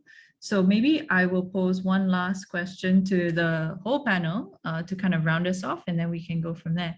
So this last question comes from Myo Ong, and it's basically, how can we achieve a win-win between agriculture and peatland activities assume conservation together. So if we could hear from all three of our panels to close it off, maybe we'll start with Mr. Tariono and go from there. So thank you, Mariam. This is the hard questions, I guess, because we are still until now is trying to how to find the innovative way how we can coupling agriculture with the peatlands in surrounding area, especially in our project zone area. So outside our concession area, we come with like actually like agroecology farmer school for the farmer community in our area, but yeah, it's still a small scale. This is not the huge scale or massive scale, so the impact is cannot be seen now. But yeah, we aim to how we can set up the restorative agro industry in a surrounding area. So that's the answer from me. Thank you. Thank you, Mr. Tariono. So start kind of at a small scale and hopefully be able to scale it up as you see more success in those programs. Dr. Peter? Yeah, thanks. Yeah, I think it's a very good point raised by Pak Tariono. In relation to that, I think it's also important to develop markets and to develop the value chain of products which can be grown in wet conditions, in paludiculture, as we call it, by re-wetting at the degraded and drained peat areas, and first start as a first step in restoration, start with paludiculture, with crops like jelutong, like sago, like a lot of those crops are known already and are being also cultivated in some places. But I think one important thing which is missing quite often is a good market opportunity for people to earn more money with it. So to create a market for instance, yes, maybe sago, jelutong, or other paludiculture crops is very important to make it more interesting for local communities to become involved in paludiculture. So if you create that market development, I think is very important. Definitely agree with you there, Dr. Peter. That's also something that our program with our business team is trying to do as well, to help businesses who are operating on peat become more market ready and more marketable to the wider public, so that those crops, those more sustainably grown crops, can provide sustainable livelihoods for the people living and working on peat. So yeah, thank you for bringing that up. Thomas, over to you. Yeah, but very quickly, I think Tariono and Peter covered very well the situation on land that's already been developed. But I think it's also important to point out that I don't think we should be further developing tropical peatland forests. I know it shouldn't be up to single nation states like Malaysia or Indonesia to kind of bear the brunt of that. It needs to be the international community that makes keeping those forests as forests economically viable. So that's where these United Nations programs like REDD+, reducing emissions from deforestation and degradation, can still play a role. They've not been working very well since they came into force about 11 or 12 years ago, but if we can get the money flowing, then it is definitely the responsibility of the international community to try and conserve the tropical peatland forests of Southeast Asia. And it shouldn't be down to the individual nation states to kind of count the costs of avoiding the development there.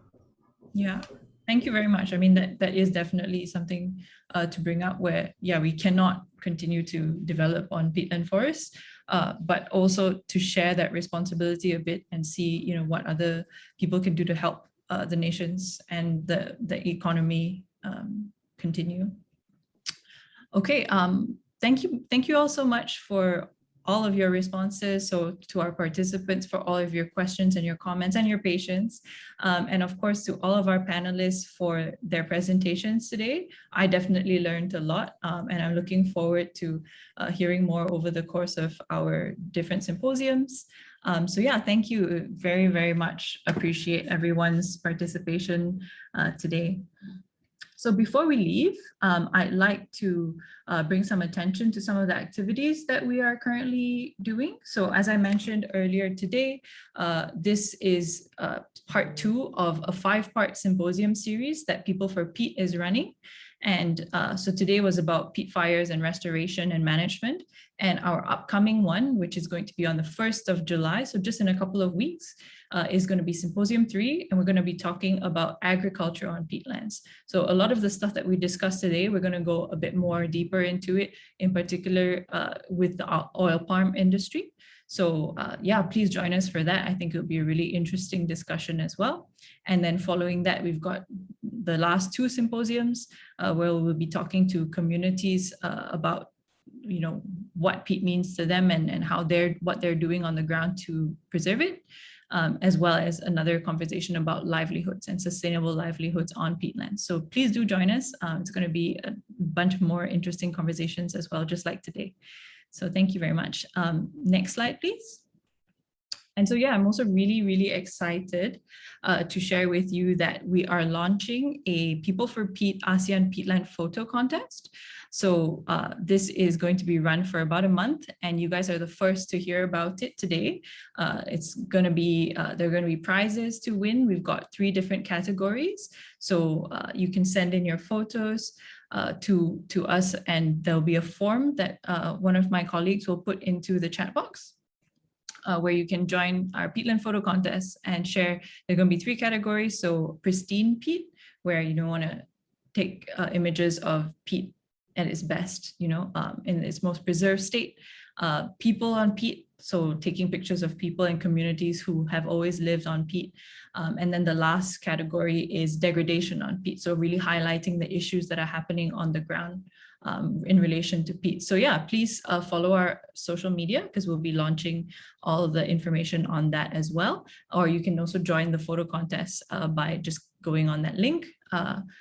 Yeah, that link there. You can visit that link and join our photo contest. And then lastly, thanks again to everyone for participating. And if you fill in our post-event survey to help us do better, I know we had a couple technical glitches today, and I apologize for that. But again, thank you so much for your patience. But yeah, if you fill out the post-event survey, you can get your e-certificate of participation. So please do that. We really appreciate, you know, your feedback as always. So yeah, thank you so much. Please visit the links in the chat box. And if you go to the last slide, yeah, just follow us on social media. It's been a really good day having you all here. And then if you want to follow us on social media, there's all our links there, as well as our newsletter. So you'll get more information about events like this. And yeah, we hope to see you at our next event. Again, thank you to our speakers and to all of our participants and to everyone. I hope you have a really great and safe day. Thank you so much.